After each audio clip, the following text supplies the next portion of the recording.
Serious parents who have adopted or older child, 5 and up, how has it gone for you? Do you regret it, or would you recommend other parents considering adoption look into a older child? Would I recommend it? Yes, but be honest with yourself, why you're doing it, and know what you're getting into. You're not getting a good or bad kid, you're getting an opportunity to be a good or bad parent. I feel I got lucky. He was 9 when we adopted him, but he was just grateful to have a home and people who loved him. My wife and I love him dearly as he does us. My sister was adopted. I will never forget the terrible stuff my mom said to her. One time my sister didn't say thank you with enough enthusiasm and my mom told her you would have been raped and killed in a jungle like your birth mother. If it wasn't for me saving your brown ass it was heartbreaking. My mom said hateful stuff to all her kids and now wonders why she doesn't see us. Whether you give birth, adopt or foster, you should know it is going to be a selfless job, that these children do not owe you anything and should never ever be made to feel guilt over their existence. My friend has 5 adopted children. The newest one is the oldest, and it changed the dynamic in the household as the previous holder of eldest sibling got dropped to second eldest. He had an adjustment period. They are all doing fine now. This would be us. A lot has to do with the personalities involved. Our BO child was never very needy. I joke that she came out of the womb independent. She never enjoyed the spotlight. She was happy to no longer be an only child. I'll never forget her slamming the door to her room and screaming at my wife I hate you over and over, and my wife barely holding it together and saying I love you anyway each time. This is making me weep a bunch. I'm really glad you and your wife were there for her and each other. Thanks for doing what you do. I think you're amazing, and I'm sat here crying because this thread in all of its dark moments shows there are really wonderful selfless parents out here putting their own mental and physical health in jeopardy just so these kids can know there are people who love them. Legit almost started crying as I read this. I really want to foster or adopt, especially older children, and my husband agrees with me. My heart goes out to all of you, and so much love. I'm glad she's doing well.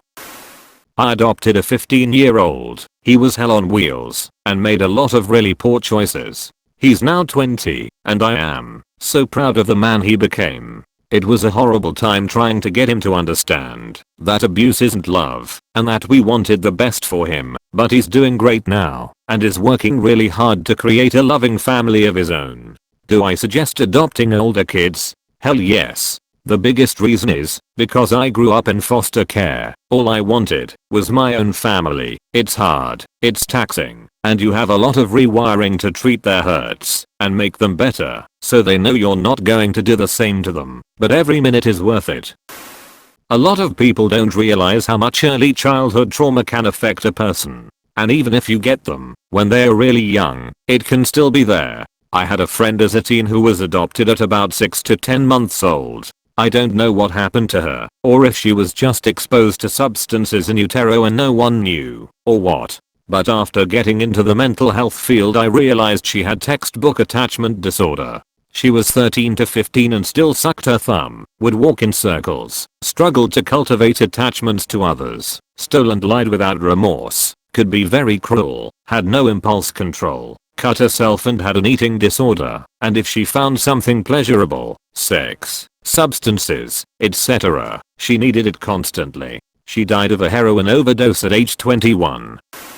I'm a teacher. One of my classes a number of students are fostered or adopted. All have behavioral needs due to early trauma, parental substance misuse, abuse, all kinds, and / or poor attachment. It is heartbreaking to see how they play off of each other's trauma. They are labeled as "naughty," but are they really? These children are a product of their early years and we just have to help them as much as we can by being there, weathering their storms, and caring for them. Always caring for them. I was a BO child in a foster home. When my parents decided to foster we didn't know that the kids were rated by difficulty. They gave us a child that was exactly my age. In 4th grade. I hated him. He was so mean to my parents. He took up a ton of their time with his dad's visits that his dad never showed up to anyways. He always swore and threw things at my mom. I just wanted him gone, and I couldn't even get away from him at school because we were put in the same class, so he wouldn't feel left out. I ended up crying at lunch one day when another girl said I was lucky to have another brother. My cousin was abused and abandoned by his bio mom when he was under 2. His grandparents, my aunt and uncle, adopted him and he believes them to be his biological parents. He's going to be 12 this year, and despite not remembering his childhood trauma, he suffers separation issues among other things. He's extremely intelligent, but emotionally he is not a 12-year-old and still acts very babyish. It's astounding what trauma can do without you remembering it. We adopted a 15-year-old girl after raising 3 bio kids to adulthood.